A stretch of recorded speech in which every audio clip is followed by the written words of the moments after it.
Dios y el hombre, la antropología y la teología. Una obra de Manuel Guerra Gómez. El hombre es un ser relacionado. La alteridad es una nota constitutiva suya. Dios es relación. La realidad relacional ad intra, la Trinidad divina, refleja con nitidez la naturaleza del Dios que es amor. Una Job 4:8. Además de Dios, creados por él de modo libre, fruto de su operación ad extra, existen multitud de seres entre los cuales sobresale el hombre, eco del ser relacionado trinitario, creador, padre, redentor y fin suyo, el hombre, criado, criatura e hijo de Dios. Podría subsistir solo, aislado, él sin los demás mortales, pero el pleno desarrollo humano no está al alcance de un Robinson.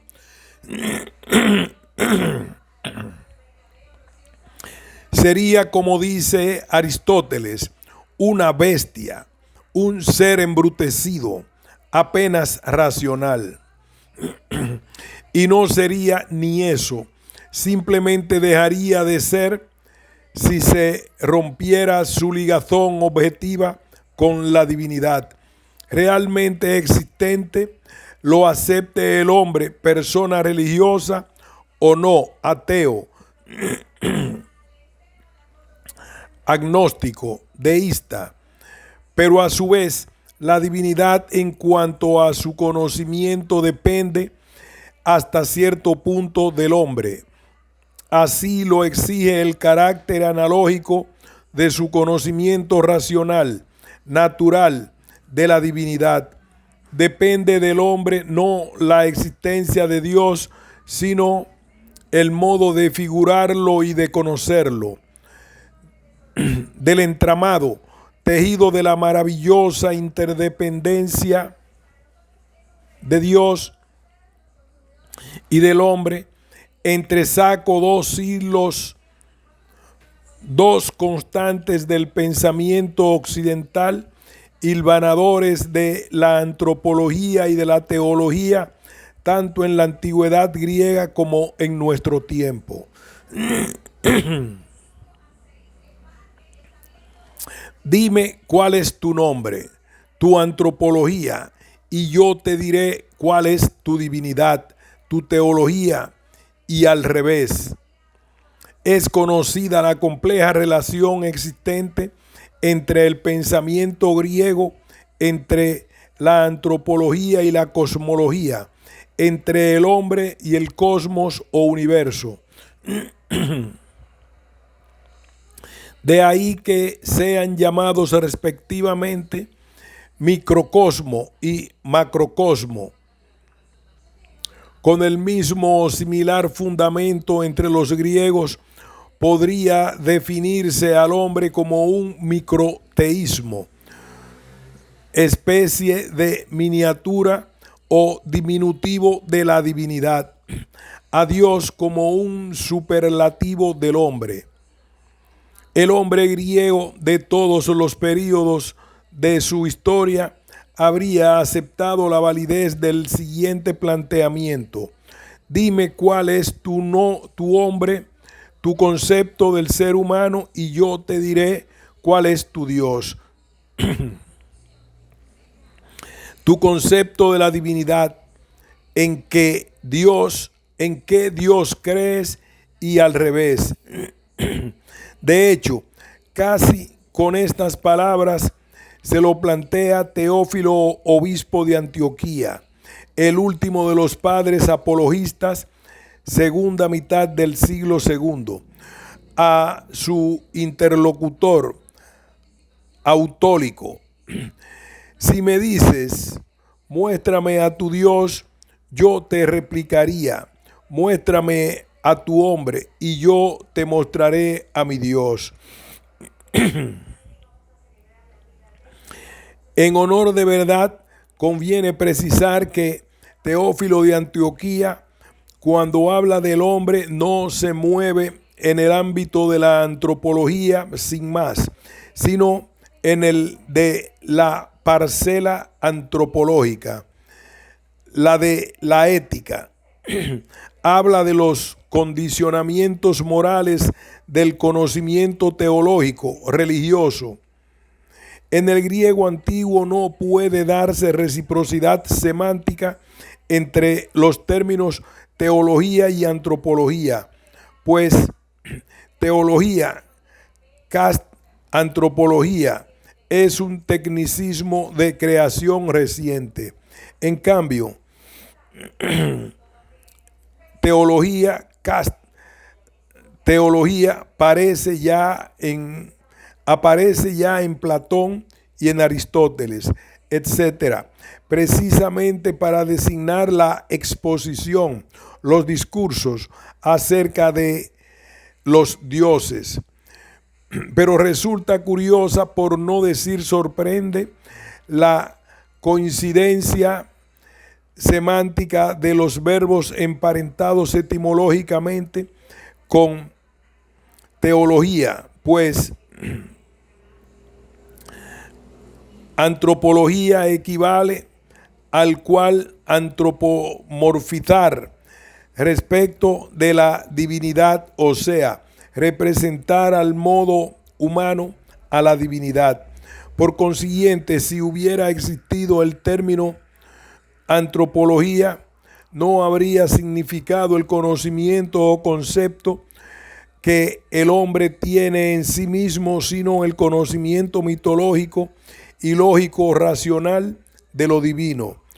Lo significado se habría identificado con el teología en un texto famoso de Platón, cuando se refiere a las formas modélicas de hablar de los dioses. Dios, según las cuales los poetas deben poetizar, elaborar o decir mitos. Carácter analógico del conocimiento natural de la divinidad o la teología natural dependiente de la antropología. Desde el punto de mira metafísico o constitutivo esencial del hombre, ha sido, es y será siempre el mismo, a saber, animal, racional, religioso, pero siempre ni por todos ha sido concebido e interpretado de la misma manera.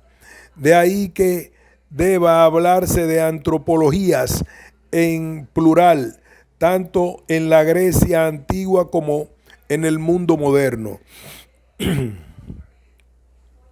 Por su parte, el conocimiento natural de la divinidad es universal, está al alcance de todos los hombres. El conocimiento de la existencia de la divinidad responde al dinamismo más profundo del conocimiento y vivir humanos.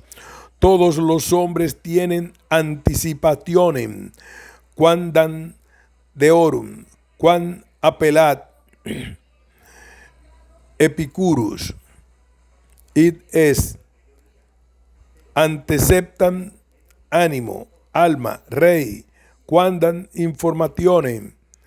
Tenemos un conocimiento in situ, con natural, innato, de la existencia de la divinidad. Tiene razón Viktor E. Frankl cuando afirma que la religiosidad no está encadenada a lo biológico, pues el conocimiento de la divinidad radica en el hombre en cuanto el hombre, por el hecho de serlo, o sea, por su racionalidad, es capaz de llegar a descubrir la existencia de la divinidad y Como prueba, ahí están los miembros de todas las religiones anteriores al cristianismo y las distintas del mismo. Pero aunque universal e innato al hombre en cuanto hombre, el conocimiento de la divinidad es analógico. De ahí el antropomorfismo somático, psíquico, familiar, social, etc. de los dioses en la religión griega, romana y en general en todas las celestes. En Cueva Palomera, Ojo Guareña, en Sotoscueva, Burgos, hay varios centenares de huellas de pies desnudos, en su mayoría varos, impresas en el suelo arcilloso por el hombre paleolítico, pero como era somática, caracteriológica, psíquica, moral y religiosamente, ese hombre que hace algunas decenas de milenios reía, lloraba, hablaba, dormía. Si le aplicamos esas otras propiedades, es por analogía con nosotros. Dios ha dejado impresas las huellas de su omnipotencia, belleza, en la palabra de su infinitud en el cosmos y en el corazón humano. El hombre puede y debe descubrirlo por medio de la razón, dogma de la fe en el Concilio Vaticano I. Platón refiere el mito de la formación de los seres vivos en las entrañas de la tierra, obra de los dioses, mientras que su adorno corresponde a Epimeteo. Cuando le toca a su vez al hombre, cae en la cuenta de que no le quedan cualidades. Acude a su hermano Prometeo, quien ve al hombre señor de las cosas y animales, pero desnudo, descalzo y sin coberturas ni armas, condenado a su extinción inmediata a fin de garantizar su subsistencia. Prometeo roba la sabiduría, inteligencia y el fuego a sus dioses respectivos, Palas, Atenea y Hefesto, y lo concede al hombre. A continuación afirma: el hombre fue el primero y el único de los animales en creer en los dioses. Tiene razón Platón. La religión es una manifestación específicamente humana. No se da en ningún otro ser dotado de cuerpo. De los animales, solo el hombre es capaz de conocer la existencia del ser que es en y por sí mismo, porque solo él, gracias a su racionalidad, puede describir el significado de las huellas divinas al mismo tiempo que reconoce su contingencia y objetiva dependencia respecto de la divinidad. Precisamente de la religión, la religiosidad consiste en eso, es a saber, en la religación subjetiva, personal del hombre con Dios, en el reconocimiento de su religación objetiva. Pero ¿cómo es Dios? Muy poco puede responder la razón humana sin la revelación divina, fuente más nítida de conocimiento de Dios en sí y de Jesucristo, Dios verdadero y hombre perfecto. Y también aquí, como respecto del hombre paleolítico de Sotoscueva, se apoyará siempre en la analogía con el ser humano. Juan Pablo II, en la Redemptor Hominis, ha dicho que los caminos de la iglesia pasan por el hombre. Con no menor fundamento puede afirmarse que los caminos del conocimiento natural de la divinidad cruzan también la interioridad humana, y los del conocimiento revelado en el Nuevo Testamento, la humanidad de Jesucristo, el hombre Dios. La analogía vuelta del revés o la singeneia, parentesco con naturalidad del alma con Dios, fundamento del conocimiento analógico de la divinidad y de la asemejación a ella. La analogía vuelta del revés o la singeneia, igual a parentesco con naturalidad del alma con Dios, fundamento del conocimiento analógico de la divinidad y de la asemejación a ella. Pero el centro en torno al cual gravitan todas las cosas y seres no es el hombre, sino la divinidad. Vinculación del antropocentrismo egocentrista y del agnosticismo. El conocimiento racional de la divinidad se muestra como agarrotado por la dependencia del entendimiento respecto de los sentidos, apenas puede ayudar a concebir lo espiritual. A primera vista, parece como si el hombre fuera el punto de referencia de cuanto existe, con vida o sin ella, también del conocimiento de la divinidad. Esta impresión, llevada hasta el extremo, condujo al principio de la homomensura, que en Grecia surgió en un clima tan subjetivista y relativista como el del sofismo. Lo formuló Protágoras de Abdera. El hombre es la medida, la mesura de todas las cosas, de las que son en cuanto son, de las que no son en cuanto no son.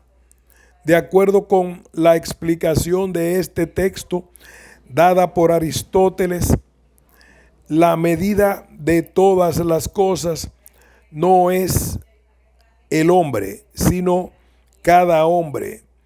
De esta manera se cae más que en el antropocentrismo, en el más absoluto egocentrismo que, de acuerdo con su etimología, pone el centro del hombre y de las cosas no en el antropos u hombre, sino en el ego, yo, individual. El hombre, cada hombre, hic et nunc, existente, no es contrastado con nada extraño a él mismo, y todo ha sido hecho por él, al menos en cuanto pensado o conocido, a la vez que todo dice referencia a él. Consecuencia lógica de esta postura es la negación de la divinidad, o por lo menos el agnosticismo, es decir, la afirmación de la imposibilidad de su conocimiento. Por ello, el mismo Protágoras comienza su tratado sobre los dioses con las conocidas palabras: respecto de los dioses no puedo decir si existen o si no existen. Por eso, según Feuerbach, siglo XIX, Dios no es sino un mito en el que se expresan las aspiraciones de la conciencia humana. No es que Dios creó al hombre a su imagen, como afirma la Biblia, sino que el hombre creó a Dios a su imagen.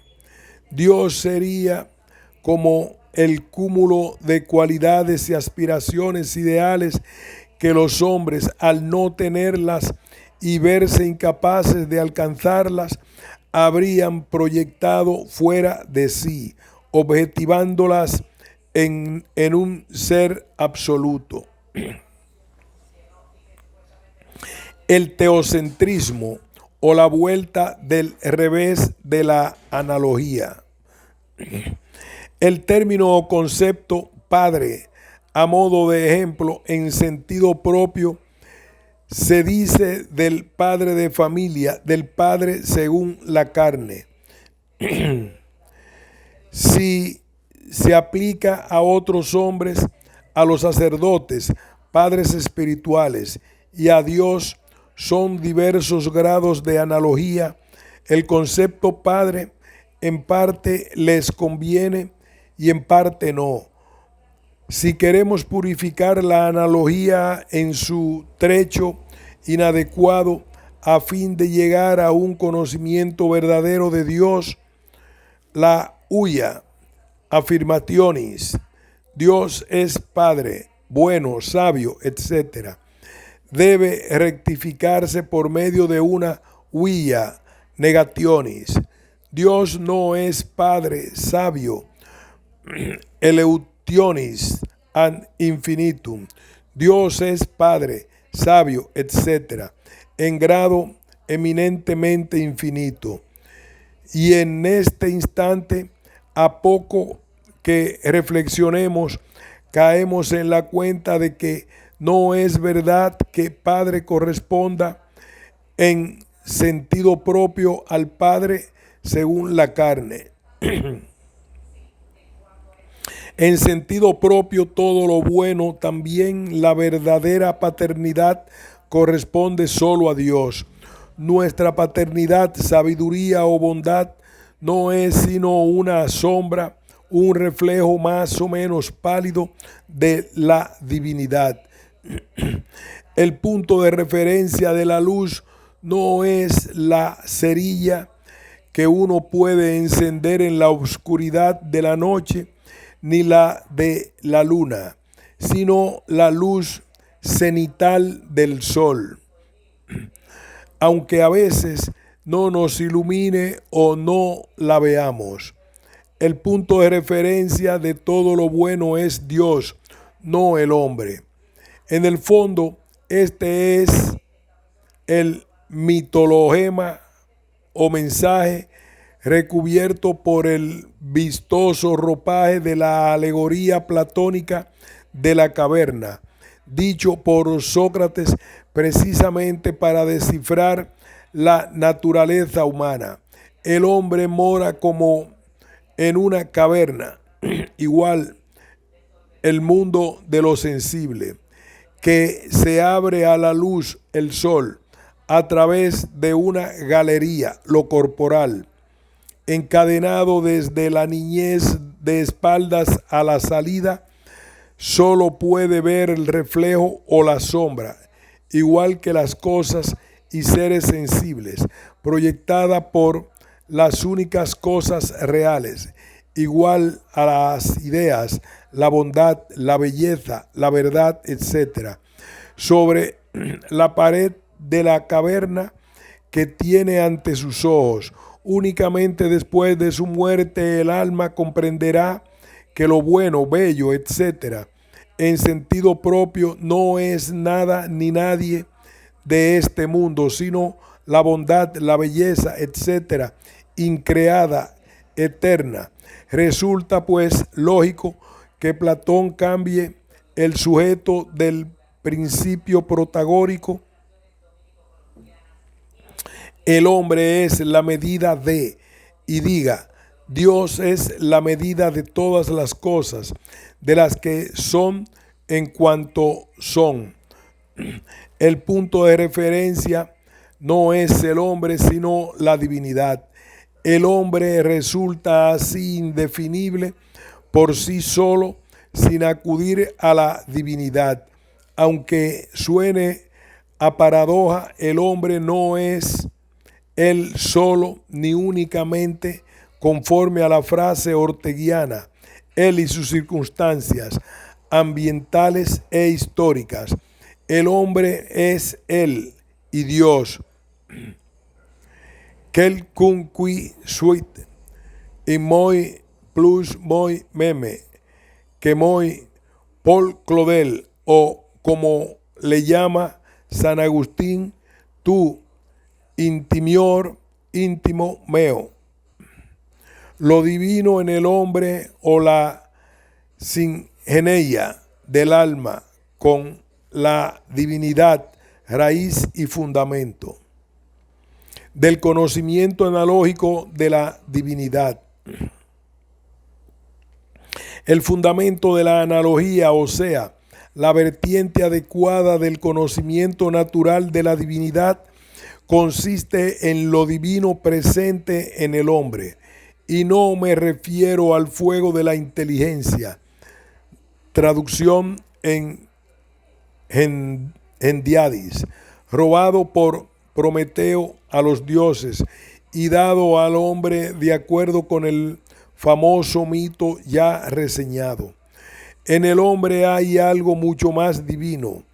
Es cierto que si las religiones celestes y étnico-políticas como la de las distintas polis, estados griegos, hubieran concretado su doctrina en un credo dogmático, lo habrían encabezado con una verdad quicial de la división, casi oposición, existente entre los divino y lo humano, entre los celestes, etimología de la palabra Dios, y los terrenos, etimología del homo, hombre, los inmortales y los mortales.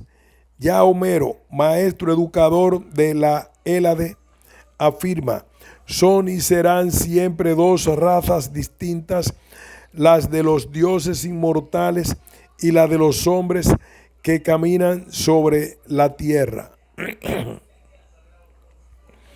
Pero hay otra constante llamada mística por Martin P. Nilsson, que insiste en la inmanencia de la divinidad en Toev Nui Serov, lo divino que hay en nosotros. Esta corriente afirma el parentesco, la connaturalidad del hombre con la divinidad, su ser del mismo.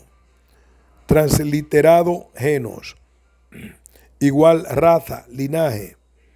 La constante inmanentista aparece en la fecha tardía a finales de la época clásica, siglo IV a.C., e irá engrosando su caudal durante la helenística.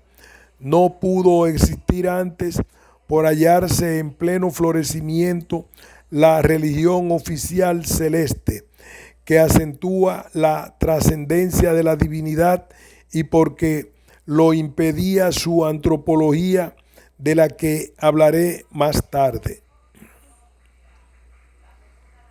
A partir de Pitágoras y de Heráclito, ambos del siglo VI a.C., parece como si las distintas partículas somáticas y psíquicas diseminadas e independientes en el pluralismo de la antropología arcaica se hubieran concentrado en cristalizado en torno a los dos polos de un campo magnético, integrando en ese caso los dos principios constitutivos del hombre, a saber, el cuerpo y el alma, en antítesis manifiesta antes, en y después de la unión del alma con el cuerpo. Ya el hombre es su alma. Es la respuesta a la pregunta: ¿qué es el hombre? Y es el alma la que es del mismo genos que la divinidad, no el yo, el hombre íntegro. Así es el orfismo. En una de las láminas de oro sepulcrales de la Petilia, siglo IV y III antes de Cristo, se le da ese consejo al alma a fin de que no se extravíe en su viaje de ultratumba. Encontrarás otra fuente, un agua fresca que viene del lago de la memoria. Ante ella hay dos guardianes. Diles: soy hija de la tierra y del cielo estrellado. Por tanto, soy de ascendencia genos, celeste. Según la antropología órfica, el primer hombre se formó en las cenizas de los titanes, fulminados por Zeus, después de haber devorado al dios órfico, Dioniso, Zagreus. De ahí le viene su ascendencia u origen celeste al alma. Los misterios aleusinos enseñaban también el parentesco del alma con la divinidad. La iniciación en ellos tenía como finalidad el reforzamiento de la parte del alma emparentada con lo divino. Tanto la antropología como la escatología del orfismo y de los misterios aleusinos coincide en sus líneas generales, es dualista, con la subsistencia de sola el alma espiritual e inmortal tras la muerte. Pero el principal representante de esta doctrina es Platón. No es este el momento de precisar la probable ascendencia órfico-pitagórica y eleusina de su doctrina en este respecto. La transliteración singeneia del alma con la divinidad o participación de lo divino explica la posibilidad y realidad de su conocimiento de la misma, puesto que el hombre participa del lote, moira, divino. Fue el primero y el único de los animales en creer en los dioses, griego en plural. Afirma Platón, precisamente a causa de su singeneia, parentesco, con naturalidad, con la divinidad, griego en singular, teou, del Dios. En su última obra invierte el orden, a saber, del conocimiento humano de la divinidad, deduce su parentesco con ella. El hecho de tu creencia en los dioses atestigua sin duda que en ti hay un cierto parentesco, singeneia, divino, pero a continuación, en una especie de reflujo, retoma a la posición anterior. Ese parentesco divino, como todo lo que es de la misma naturaleza, Sintion, te impulsa a honrar a la divinidad y a admitir su existencia. Y tanta es la fuerza que, por obra de esa singeneia con los dioses, el hombre no debe recriminarles ni negar su existencia, aunque no se vea sometido al sufrimiento y a la injusticia.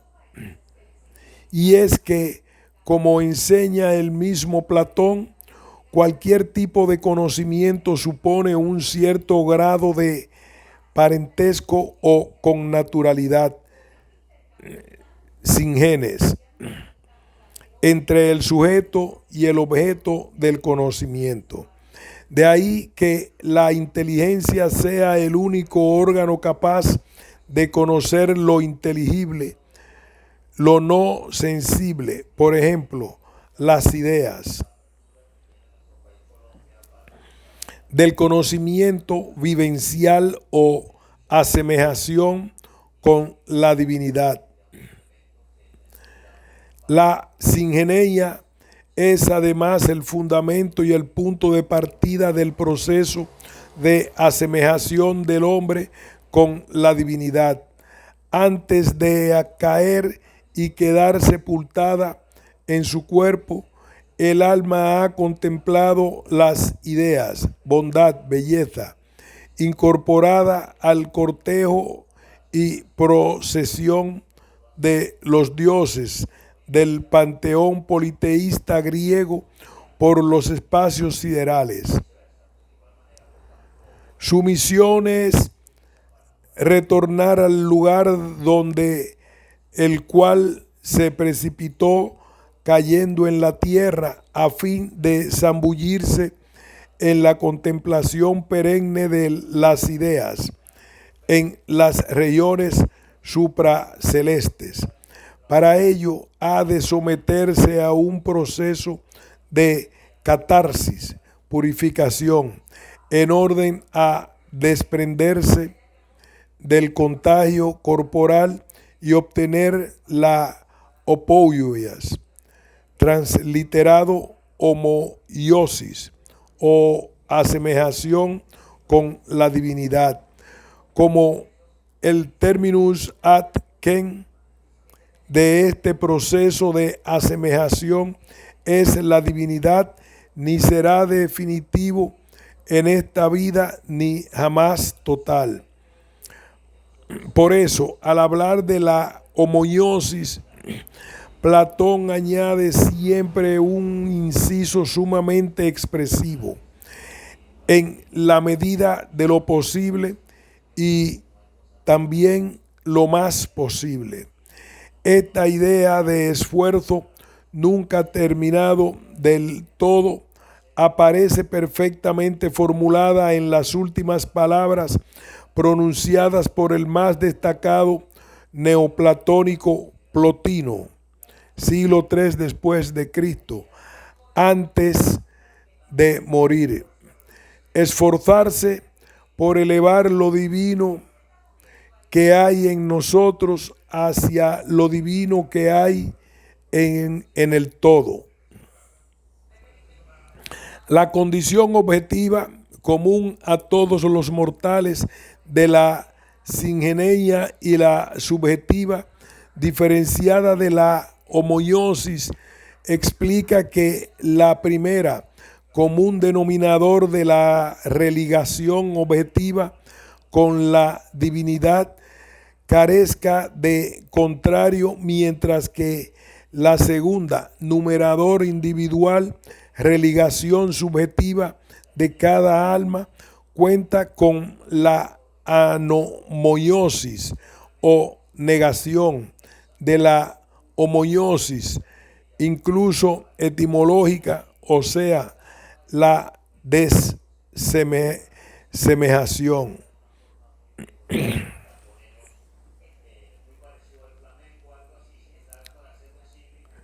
El pensamiento platónico está marcado por el dualismo también en este tema de la singeneia, a pesar de que esta no se reduce a una afinidad metafórica.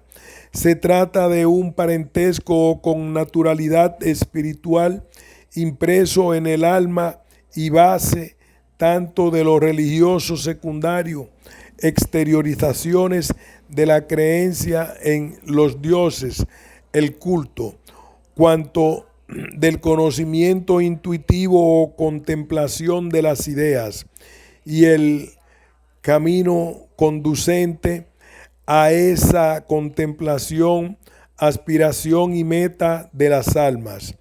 Pero la ligazón radicada en esta con naturalidad con el mundo de las ideas, superior al de los dioses politeístas, es más real que la de las ataduras físicas, de modo parecido a como el mundo inteligible, noeta, es más real que el visible, oratá, según se pone de relieve en el mito de la caverna ya reseñado. Mas siempre se trata de desligarse de lo visible, de lo corporal. Por razón de su panteísmo cósmico, los estoicos afirman que el hombre es el mismo genos de la divinidad en el plano teológico y al mismo tiempo en el físico. Los 39 hexámetros del himno de Aceus de Cleantes, siglo III a.C., son una oración modélica. Las palabras que ahora nos interesan, pues somos genos linaje suyo de Zeus, forman el primer hemistiquio del verso cuarto. En el poema didáctico de 1154 versos, Painomena et Protagonitska de Arato, siglo III a.C., figura en Nevos Eyev, tanto en el poema de Cleantes versus como en el de Arato. Ese hemistiquio explica la posibilidad del conocimiento de la divinidad por parte del hombre y, sobre todo, aduce el motivo por el cual todos los hombres tienen el derecho de invocarle a Zeus. Cleantes deben comenzar con su invocación todos sus cantos, poemas. Arato, es decir, la plegaria, o si se quiere, la religión, se basa en el parentesco con naturalidad del hombre con la divinidad. En el cristianismo, la filiación divina es el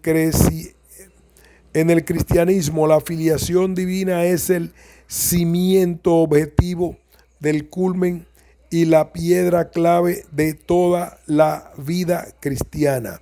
El reino de Dios es un reino de hijos, una familia sobrenatural. El hombre regenerado por la gracia puede ser llamado hijo de Dios, pues de hecho lo es. La filiación divina es lo específico de la antropología cristiana.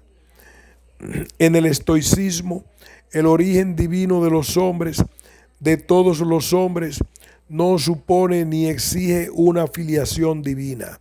Ni en los textos de las religiones mistéricas, ni en los signos órficos, ni en los poemas estoicos de Cleantes y Arato, son llamados hijos de Dios los hombres,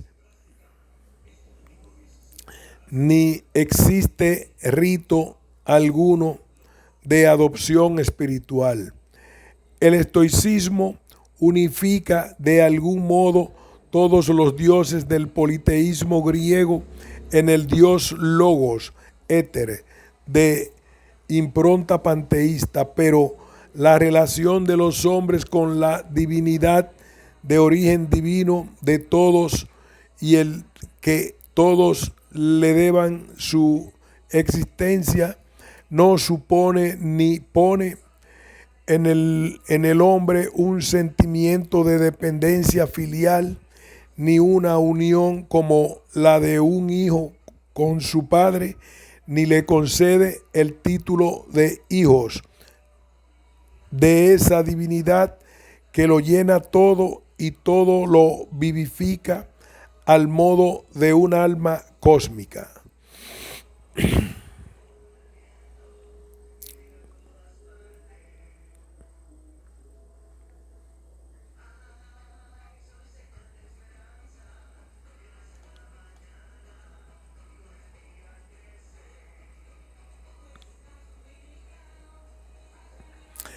de su linaje. Pero tomada la divinidad no en un sentido panteísta, sino personal, monoteísta, sirve a San Pablo en su afán por sintonizar con los atenienses que escuchaban su discurso al Areópago. Continuaremos en el alma humana y los dioses, realidades no espirituales ni materiales, sino inmateriales en la antigüedad griega. Pausamos.